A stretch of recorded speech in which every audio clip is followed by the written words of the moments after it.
Hi, this is Dr. Gregory Sadler. I'm a professor of philosophy and the president and founder of an educational consulting company called Reason.io, where we put philosophy into practice. I've studied and taught philosophy for over 20 years, and I find that many people run into difficulties reading classic philosophical texts. Sometimes it's the way things are said or how the text is structured. But the concepts themselves are not always that complicated, and that's where I come in. To help students and lifelong learners, I've been producing longer lecture videos and posting them to YouTube. Many viewers say they find them useful.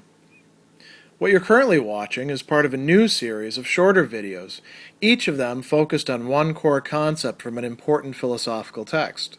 I hope you find it useful as well. In Book 10 of the Republic, Plato, through the mouthpiece of Socrates, makes an extended argument about whether Homer, and by extension, any of the poets, any of the people who work in the medium of language and create, whether dramatic productions, epic, lyric productions, whether any of them possess genuine knowledge about the things that they're discussing, or whether they have merely the semblance of knowledge, which makes them a bit dangerous as guides for anything that we would want to take their advice on. And this is a real live issue because if you look in Homer's Iliad or in Homer's Odyssey, you will see Homer himself at this point or that point telling you how things are done, telling you who is a good person at this art or discipline or skill, and that this person over here is not. And he'll also have the characters making speeches in which they are conveying what appears to be knowledge on these topics. So you might think, for example, about the Odyssey very early on. There's an assembly in Ithaca, and Telemachus, Odysseus' son, speaks at the assembly. He lays out his complaints against the suitor. He's essentially engaged in ethics and in political science, and he's telling the people of Ithaca what they ought to be doing in relation to these suitors. So he's giving them practical advice. Is Homer, in portraying this, conveying to us any knowledge? That's the fundamental question. And the kinds of arts or disciplines or sciences that Socrates brings up here are medicine. Homer talks about how people heal other people. Strategy or generalship is how it's sometimes translated. Legislation or statesmanship. Practical arts that produce things that are useful for us in life. A way of life, a consistent ethics, you could say. And then education more generally. Homer does, in fact, talk about all of these, and the ancient Greeks, all the way up till Plato's time, did think that he was very convincing, that Homer was a reliable guide. So they would make reference to him and bring up quotes from him and from other poets.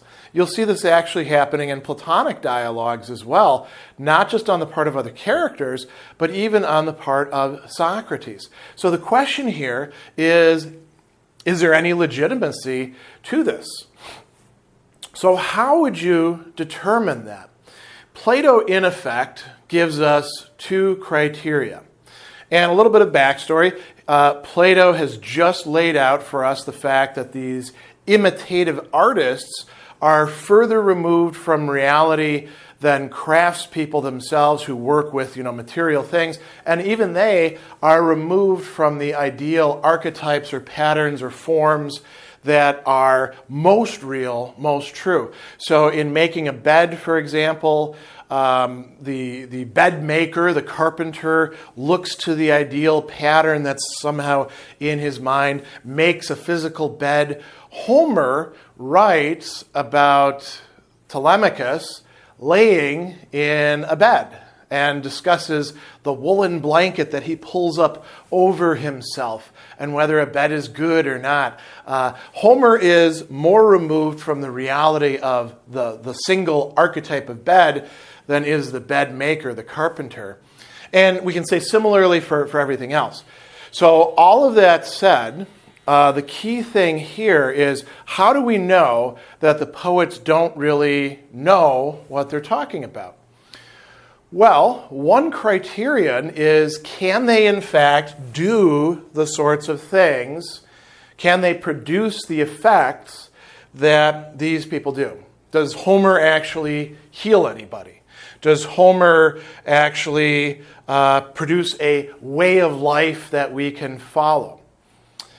Another criteria is whether other people looking to the poet say, aha, this person does have knowledge, we're going to commission them. We're going to rely upon them to provide us with these services. As a matter of fact, Plato actually goes so far as to say that if Homer or Hesiod or any of these other poets really knew what they were talking about, nobody would let them do poetry. Nobody would allow them to spend the time writing these poems, composing these things in their head. They'd make them do the actual thing instead.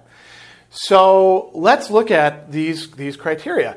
Notice another thing too. With every single one of these sets of skills, except for strategy, generalship, Plato actually brings up somebody who you can say did in fact or does in fact have, display, and use those skills to the satisfaction of other people.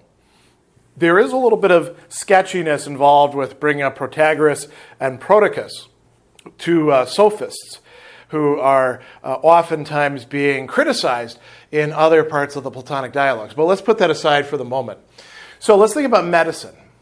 Medicine is one of the disciplines that grew up alongside of philosophy, and although certainly not as advanced as the medicine that we know today, Hippocrates and people like that were in fact able to produce some sort of healing with some people, right? So there was some science to it, and they attribute it to Asclepius, the god of medicine, son of Apollo, and then the doctors who follow after him. And Plato says, look, they are actually able to heal people, at least in some cases. They can tell you what to eat if you're feeling sick. They can say that you should have a hot bath or a cold bath or no bath at all. They can diagnose what is wrong with you. So they have some genuine knowledge. Plato says, did anybody ever go to Homer for being healed of anything? No. Well, then presumably Homer doesn't actually know about medicine, even though he talks about medicine.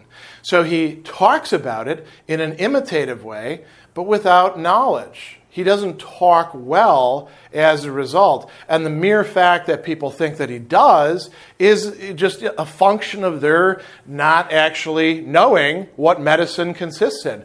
Who do you want to consult to see whether the poet talks well about medicine? Probably a doctor. Strategy. Did anybody ever give Homer a command, a military post from which to exercise power? Why not? The answer is, of course, no. Why didn't they do that? Why didn't they do that with many of the other poets who talk about military affairs? Now, we do have to make some exceptions here. Solon, who's talked about in terms of legislation, he writes poetry, and he, in fact, writes poetry about political matters. Presumably, you would say that he actually does understand those matters because he was involved in them. So he might be an exception to this rule. But Homer himself is not being brought in as a strategic or tactical consultant, right? So again, lots and lots of discussions, even cool things like strategies, the Trojan horse, right? Or if we want to take the Odyssey, how do you kill a whole bunch of people who are in your house trying to seduce your wife, and there's, many more of them than there are you? How would you take them out? There's all sorts of discussions of strategy in there, but Plato would say that they're not based on any sort of genuine knowledge. What about legislation? Here, Plato brings up three people, two of which we know quite a bit about, and which he talks about quite often, Lycurgus and Solon. Lycurgus was the lawgiver to Lacedaemon, or Sparta as we know it, right? He is the one who straightened them out at one time. He said, this is the way we're going to set up the laws. Solon is the one who is responsible for Athens in that way. He was not actually the first lawmaker, but the laws that they had in Athens were not particularly good. And so he rearranged them. And the way that you can tell that he actually did the right thing is both the rich and the many didn't like the way the laws went because they restrained them from doing the things that they would like. So Plato says we can point to examples of people who successfully gave good laws to various Greek city-states. Homer talks about good laws. He talks about how places should be arranged. I brought up the example of the meeting at Ithaca, where Telemachus is trying to, get the people of Ithaca, all the princes, to bring their power to bear on these suitors, to get them to leave him alone, to stop frequenting his halls and eating up all of his food, and to abandon their claims. So presumably, Homer doesn't actually know what he's talking about. Or if he does, it's an imitation several steps removed from the real legislation, the real statesmanship displayed by somebody at some time. What about practical arts? What about types of knowledge that help us do things? Here he brings up Thales. And you might say, well, Thales, isn't he the everything is water guy? Yes, but Thales is also somebody who observes the sky and engages in the very beginnings of meteorology, weather prediction. As a matter of fact, we find out that he was successful enough in predicting a bumper crop of olives that he bought up all the olive presses and then charged people high prices to use them when there was a great crop and made a ton of money thereby. And we might include other people in here. He has Anacharsis as well. I can't remember offhand what is associated with him, but these are practical arts that are supposed to help us in managing our day-to-day affairs. Some people actually do possess knowledge in that. Way of life. Here he talks about Pythagoras. Why does he bring up Pythagoras? Pythagoras did not just produce a philosophical doctrine. He actually gave to all of his followers a way in which they ought to live, embodying that doctrine. There were admittedly some obscure points to that. There's endless discussion about why they thought you shouldn't eat beans, for example. But that was, in fact, part of their way of life, their way of putting the philosophy into practice. And Plato rather jokingly says, listen, are there any Homer followers? Even his best friend didn't really follow his advice about things. Nobody is following a Homeric way of life.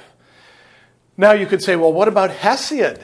Works and days. Don't people follow that? And the answer is, well, if you read Hesiod's poem, not many, right? But you could say perhaps there is a coherent way of life being set out in that. But if we're restricting ourselves to Homer, then this is a legitimate criticism.